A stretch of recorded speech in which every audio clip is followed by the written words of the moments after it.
سره ملګرتیا کوي وبه ګورو دواړه تر کومه حده ملګرتیا کولی شي.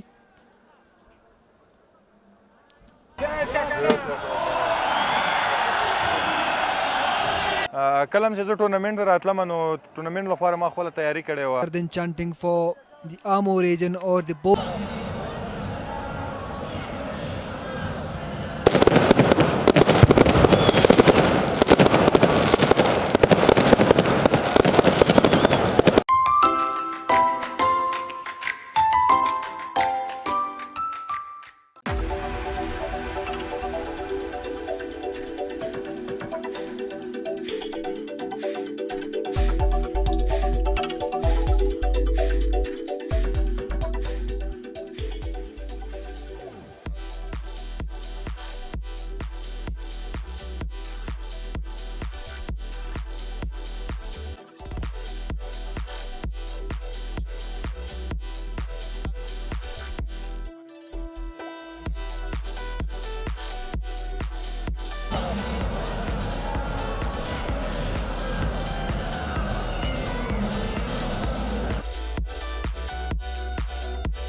خپل اول ځل مې د لکه چې ځکه دوه میچه ما مخکې کړي وو نور مې شپږیزه نه وه کړې دا مې پوره میچونه دلته اول ځل و چې ومې کړل نو زه په خپل پرفارمنس باندې ډېر زیات خوشحاله یم څرنګه چې ما خپل ټیم ته سټارټ ورکړو کوچ چې کوم پلان راکړو هغه ما عملي کوو نو همغه وجه وه چې نن دا اتلولي مې خپله کړه نو د ځوانانو لپاره ډېر ښه ټورنمنټ و ځکه چې ځوانان په ډریسینګ روم کې د سینیور لوبغاړو نه چې زده کوي هغه چې بیا بره سټیج ته ځي هغوی ته اسانه وي نو ما خپله کوشش دا کوو چې زه هایسټ ریکټ سره لوبه وکړم چې کله ما ډېره تیزي کوله نو بیا کوچ راغی چې لږ ګزاره هم کوه چې څنګه چې بس خالي او پاور پلی ده وهي وروسته م غټ انینګزونو ته زه بیا مې هغه نه بعد هغه کوو چې غټ انینګزونه ما زه وکړم صحیح ده زه ډېر معلومات پکې اوس نه لرم زه خالي دې لوبو ته ولې راغلی څنګه Bit of hesitation between the two batters while taking that single.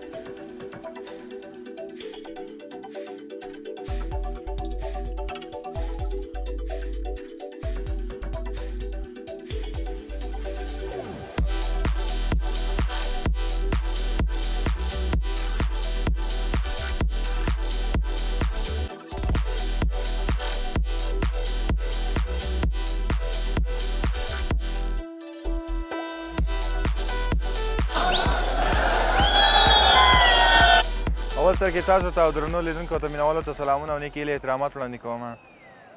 کله هم چې زه ټورنمنټ ته راتلم نو ټورنمنټ لپاره ما خپله تیاري کړې وه او بیا مې ځان سره واده کړی و چې انشاءالله دا ټورنمنټ به وکټو کې ټاپ کوی او ځان مې ډېر زیات چیلنج کړی و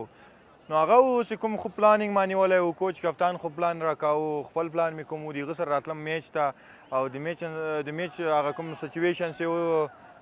کوم د سچویشن مطابق بالینګ و سرکل کې سرکل نه بعد نو هغه بس ښه پلان لاین او لین سره مې وکړو او رزلټ یې ښه که تاسې وګورئ نن وکټه ډېره ښه وه خو یو څه نه څه د 4 اورو 5 اورونه کې د موږ بیټسمنانو ته لیګ بال کټ کېدو را کټ کېدو خو موږ یو 60 رنز کم کړي وو